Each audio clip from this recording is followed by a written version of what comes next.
So a popular thing right now for trying to show compassion and that in the workplace is allowing employees to uh, giving them direction, something on how they can address some of their issues and concerns, because there are plenty of issues out there and they need to be addressed.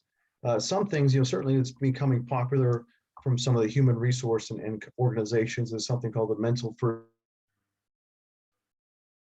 aider, which can be anyone in the organization. It doesn't necessarily have to be a manager or someone at human resources. Someone who obviously wants to help their fellow coworkers. Understand that is a lot of confidentiality. They will be coming in contact with those employees, and again, that's important. Certainly, employee assistance programs, certainly another option for employees to turn to. And I know the generalization that has been and the stigma with men more uncomfortable coming forward and talking about those issues with someone that again that they're considered weak if they're trying to discuss those with someone or that they again aren't, it is not okay to do, and that's really unfortunate. And that again, I have had a few people even in the last few months coming forward and telling me some very serious issues about their mental health and they have been male. And that is good to see that people are willing to share that. And again, be it a mental first aider at work, be it someone at human resources, someone else that you feel comfortable with.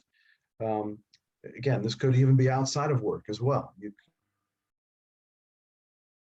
You could talk about friends and family, someone who you feel safe and trust that not to be judged, but it is important to discuss what is going on, be it your concerns, things that are uncomfortable for you right now, be it coming back to work after being off, or other scenarios where you're, again, more interaction with some of your team.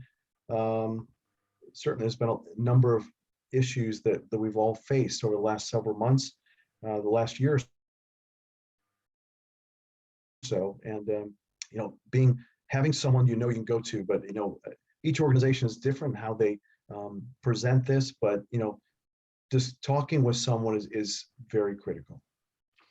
Yeah, and as you're talking, I'm reflecting on what organizations can do is to make it as easy as possible and as normal as possible, so that those that need to come forward, particularly men who are more culturally less likely to come forward, can come forward and share their troubles and their concerns, because as we know, anyone suffering would need to actually put their hand up and say, I'm suffering, firstly, in order to be able to reach out and receive help. First, the step one is to say, I'm suffering, and for that to be, for them to know, if you like, it's part of the human condition. One of the core teachings under the umbrella of compassion is human suffering is a part of life. It's a normal part of the human condition, and it's something that everyone experiences,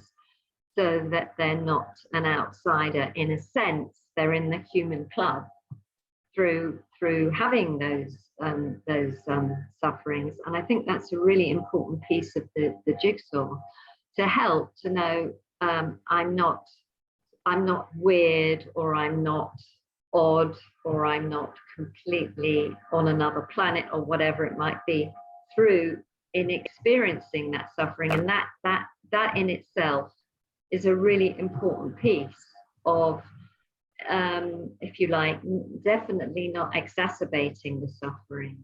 So yeah, I couldn't agree with you more about let's normalize it. Let's make it easy for people to come forward. Let's do that through speaking openly. Everyone, encouraging an organization where everyone speaks openly about their human side, as well as the side of them as an executive, or as a leader, or as whatever their role might be in the organization. And the beauty of that actually is it's a wonderful way for people within the organization to form deeper connections, because every time we share our humanity, we're then deepening our connections, which is better for working relationships, which ultimately is better for business. The better our working relationships, the better the outcomes of our productivity and the way we perform in our roles. What are your thoughts? Yeah, no, I agree with you. I think you know, it is kind of counterintuitive that through stress, trials, and tribulations, and personal ups and downs, do bonds make. It is kind of confounding. It doesn't necessarily think you make sense. But again, I've seen it time and time again where the teams do grow closer together. And even as an employee, I think we also have to look at our fellow coworkers or team members and recognize perhaps signs of things in them and their behaviors that, you know, we can also be part of the solution by trying to help them and checking in on them, for lack of a better term, when you do see some of these signs that, you know, maybe they're not having a good day, or, you know, and it doesn't mean hounding someone, but at the same time, if you have that connection and you share stuff, it is human nature that they may very well share stuff with you as well.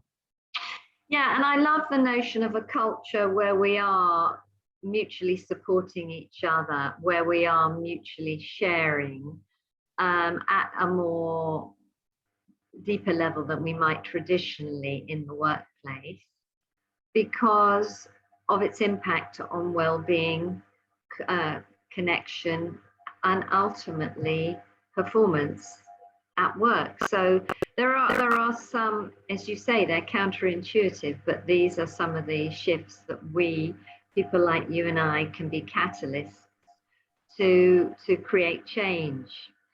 So, Marcus, great to talk to you on this. Looking forward to talking again. Thank you so much. Thank you again for your time.